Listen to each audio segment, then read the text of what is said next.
बहुत सारी बीमारियां यूं तो सबको होती ही रहती हैं, लेकिन आज मैं बात करने वाली हूँ कैंसर के बारे में। कैंसर जिसका नाम ही बहुत खतरनाक है, बहुत खराब है, जिसका नाम सुन के ही डर लगने लगता है सबको। सही बात भी है। कुंडली से रिलेटेड कुछ ऐसे ग्रह जरूर होते हैं जिसके कारण आपको इस भयंकर बीमारी का शिकार होना पड़ता है, और ये बीमारी बहुत ही हानिकारक है, बहुत ही नुकसानदायक है। बहुत कम ही लोग होते हैं ऐसे जिनको बोलो कि उनकी किस्मत के कुछ ग्रह अच्छे होते हैं जो ओवरकम कर जाते हैं या इस बीमारी से बाहर निकल पाते हैं। आज मैं आपके साथ कुंडली को लेकर के और कैंसर को लेकर के दोनों को जोड़ के कुछ डिस्कशन करने वाली हूँ। कुंडली का देखिए 6, 8, 12 तीनों भाव हमारे रोग वाले भाव होते हैं। अगर इसमें हमारे ग्रह नीच के बैठे हुए हैं, नेगेटिव ग्रह जैसे कि शनि, मंगल, राहु, केतु, इन सारे ग्रहों को हम लोग नेगेटिव ग्रह कहते हैं। ये सब 6, 8, 12 में बैठे हुए हैं और नीच के ग्रह हैं, उसमें नीच राशि में बैठे हुए हैं। इनका कहीं से कहीं संबंध बन रहा है कुछ बुरे ग्रहों से, कुछ ऐसा कम्बिनेशन, कुछ ऐसी युतियाँ बन के आ रही हैं, या 6, 8, 12 में कोई कम्बिनेशन भी बन के आ रहा है। तो ये सब ग्रह जो हैं, जब इनकी दशा महादशा गोचर में होते हैं तो खतरनाक बीमारियां दे देते हैं। साथ ही साथ कई बार कुछ हमारे पिछले जन्म के कर्म हम बोल सकते हैं, संचित कर्म होते हैं जिनके कारण हमको बीमारियां मिलती हैं।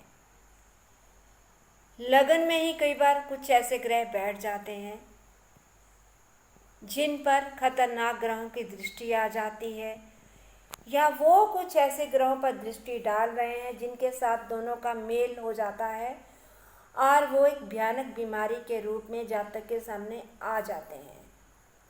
समस्याएं तो हैं, अब ढूंढना तो हम लोग को समाधान है कि हम लोग समाधान कैसे करें। देखिए, डॉक्टर पास तो जाना ही पड़ेगा।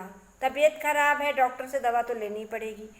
डॉक्टर जैसी राय दे रहा है वो ऐसा काम भी आपको करना पड़ेगा, वैसी दवाई, वैसा ट्रीटमेंट, वैसा इलाज तो आपको कराना ही पड़ेगा।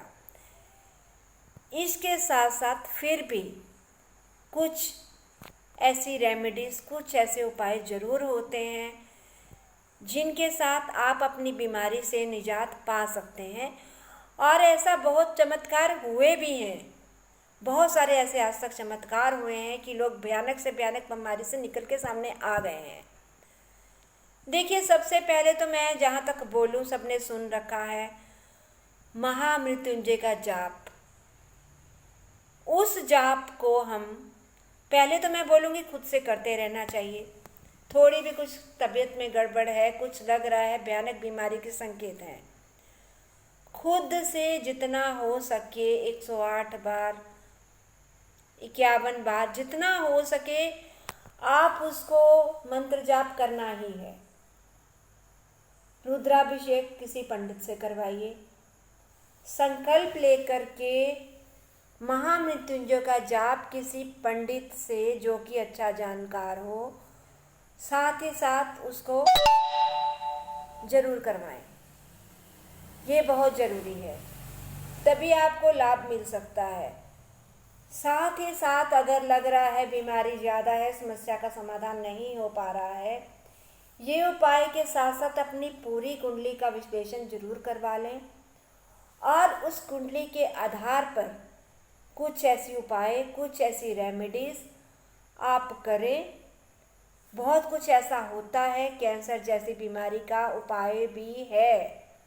मेहनत लगेगी, समय लगेगा, डॉक्टर की ट्रीटमेंट साथ में चलेगी, फिर भी बहुत लाभ हो सकता है। फुल कुंडली विश्लेषण बड़ा ज़रूरी होता है ऐसे समय में। किसी खास नक्षत्र में, किसी खास मुहूर्त में, कुछ अच्छे टाइम पीरियड में आप पता करके तभी कोई अपनी पूजा करवाएं, जिससे कि आपको 100% लाभ मिल सके आपकी बीमारी में।